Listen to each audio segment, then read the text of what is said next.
नमस्तुभ्यम नमस्तुभ्यम नमाम्यहम् हम सहोदर ही आर्य राष्ट्र के रहने वाले मेरे हम उम्र भाइयों, आप सभी को मेरा नमस्कार है। स्वागत है आप सभी का अपने पसंदीदा प्रोग्राम नाड़ी वैद्य का क्लब के अंदर। हम आज बात करते हैं एक्जिमे की। एक्जिमा का लक्षण क्या है, कैसे एक्जिमा हो जाता है। जो व्यक्ति बगैर पचे हुए भोजन पर भोजन करते हैं उनको एक्जिमा बनता है। जो ठंडे के साथ गर्म का प्रयोग करते हैं वो एक्जिमा के रोगी हो जाते हैं। जिनको पसीना नहीं निकलता वो भी एक्जिमा के रोगी हो जाते हैं। जो नमकीन, खट्टा, चरपरा सभी प्रकार के रस इकट्ठे प्रयोग करते हैं, बहुत ज़्यादा चरपरे खट्टे का प्रयोग करते हैं, उनको भी एक्जिमा हो जाता है। आयुर्वेद कहता है जब पित्त की अधिकता रक्त में आ जाती है और ये रक्तगत पित्त जब आपकी त्वचा में आ जाती है तो एक्जिमा रोग को पैदा करता है। जो सूखा और गीला दो प्रकार का एक्जिमा होता है। एक में जिसमें खुजाने से पानी सा निकलता है और एक में खून निकलता है, और एक सूखा एक्जिमा होता है जिसमें कुछ भी नहीं निकलता।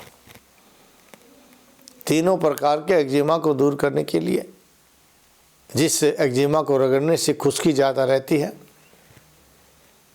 उस एक्जिमा को ठीक करने के लिए आप चिरायत और कुटकी बराबर मात्रा में प्रयोग कीजिए।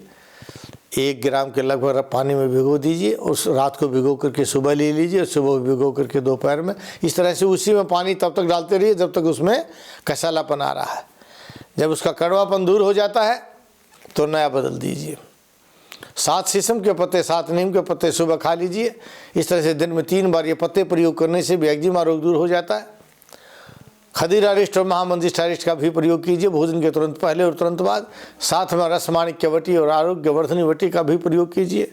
सूखा एक्जिमा और पेट को अवश्य साफ कीजिए, क्योंकि पेट साफ किए बगैर एक्जिमा को ठीक नहीं कर सकते हैं।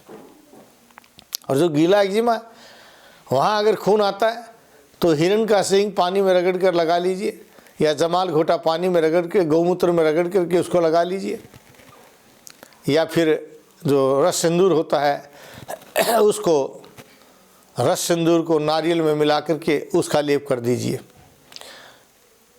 मिट्टी के दिए से उसको अच्छे से साफ कर लीजिए, गीले एक्जिमे को, ऊपर उसका लेप कर दीजिए, ठीक हो जाएगा।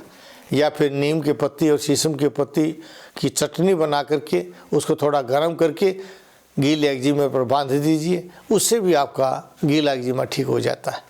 लेकिन रक्त शोधन के लिए त्रिफलासव, विडंगारिष्ट, खदीरारिष्ट, महामंजिष्ठारिष्ट, चंदनासव, बहुत सी ऐसी आयुर्वेदिक औषधियाँ, उनका प्रयोग कीजिए तो अवश्य ठीक हो जाएंगे। और कैसोर गूगल, रसमाणिक्य, आरोग्यवर्धनी, हड़तालवटी, बहुत सी ऐसी आयुर्वेदिक औषधि हैं जो इसको समूल नष्ट करती हैं। क्योंकि एलोपैथी में तो हिस्टामिन ड्रग्स का प्रयोग कराते हैं, कुछ समय तक आराम रहता है फिर बढ़ता चला जाता है, ये सारे शरीर में फैल जाता है कोड की तरह से।